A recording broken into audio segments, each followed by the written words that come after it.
आदरणीय बंधु माताओं व मेरी प्यारी बहनों, राधे राधे।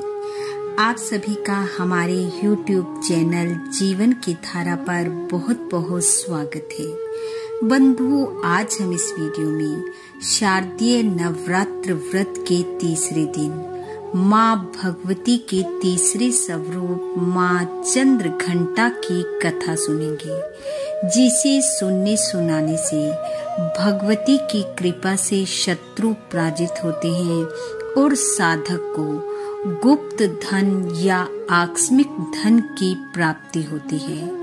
कथा सुनने के बाद यदि आप हमारे चैनल पर नए हैं तो कृपया हमारे चैनल को सब्सक्राइब करें, बेल आइकन को प्रेस करें ताकि हमारी वीडियो की नोटिफिकेशन सबसे पहले आप तक पहुंचे। वीडियो को शेयर व लाइक भी जरूर करें। बंधुओं, नवरात्रि माँ दुर्गा की उपासना के विशेष दिन होते हैं। इनमें माँ के 9 स्वरूपों की पूजा मनुष्य को हर प्रकार की आधि व्याधि, प्राकृतिक आपदा व संकटों से मुक्त करने वाली होती है। माँ भगवती का तीसरा स्वरूप माँ चंद्रघंटा के रूप में पूजा जाता है। माँ का यह स्वरूप परम शांति में एवं सुखदायी है। नवरात्रि उपासना में तीसरे दिन की पूजा का अत्यधिक महत्व है। इस दिन साधक का मन मणिपुर चक्र में प्रविष्ट होता है। माँ चंद्रघंटा के मस्तक पर घंटे के आकार का अर्धचंद्र विराजमान है, इसलिए इन्हें देवी चंद्रघंटा के नाम से जाना जाता है। माँ भगवती का ये स्वरूप सिंह पर विराजमान है। इनके 10 भुजाएं हैं और हर भुजा में अस्त्र शस्त्र विराजमान हैं। माँ का यह स्वरूप अति सौम्य और कांतिवान है। स्वर्ण के रंग का होने के कारण इनका यह रूप बहुत ही चमकीला और तेजोमय है। माँ को सुगंध अति प्रिय होने के कारण इनकी पूजा में विशेष रूप से सुगंधित धूप, अगरबत्ती, इत्र आदि का प्रयोग किया जाता है।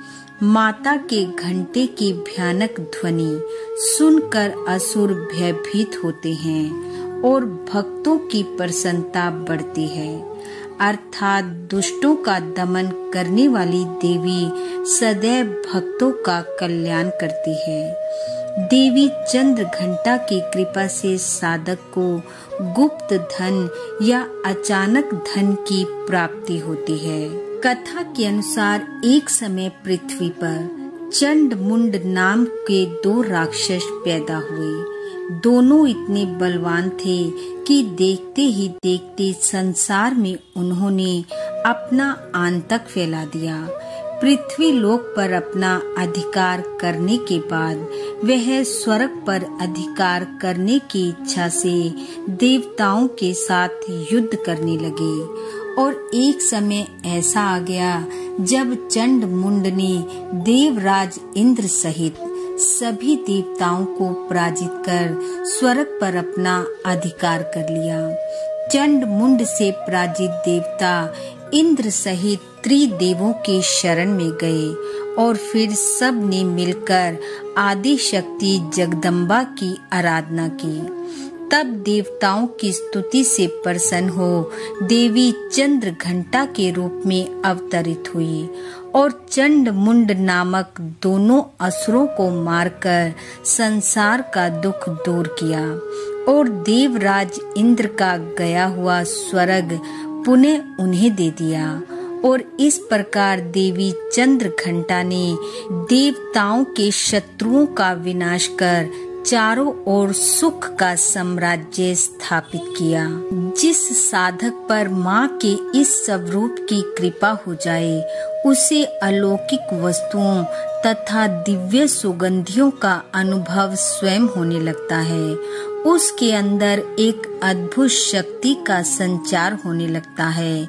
एक सूक्ष्म ध्वनि अपने भीतर उसे सुनाई देने लगती है, जिससे एक परम आनंद की अनुभूति होती है और हृदय से अहंकार का नाश होता है। माँ भगवती के इस स्वरूप की पूजा मंगलों को देने वाली, शत्रुओं का संहार करने वाली तथा रोगों से मुक्ति दिलाने वाली है। माँ चंद्र घंटा के महत्तम को दुर्गा सप्तशती में कई स्थानों पर वर्णित किया गया है। माँ की कांति स्वर्णिम है तथा ये सिंह के ऊपर सवार होती हैं। माँ चंद्र घंटा प्रचंड भुज दंडों वाले दैत्यों का घमंड चूर करने वाली हैं। अतः देवी आपकी सदा ही जय हो, जय हो। हे माँ, आप हमें रूप दो, विजय दो, यश दो और काम क्रोध आदि शत्रुओं का नाश करो।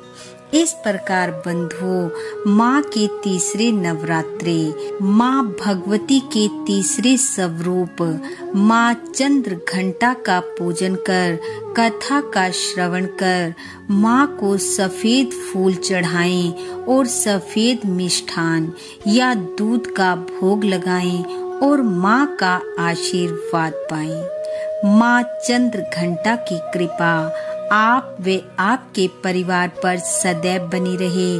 आपका घर आंगन खुशियों से महकता रहे।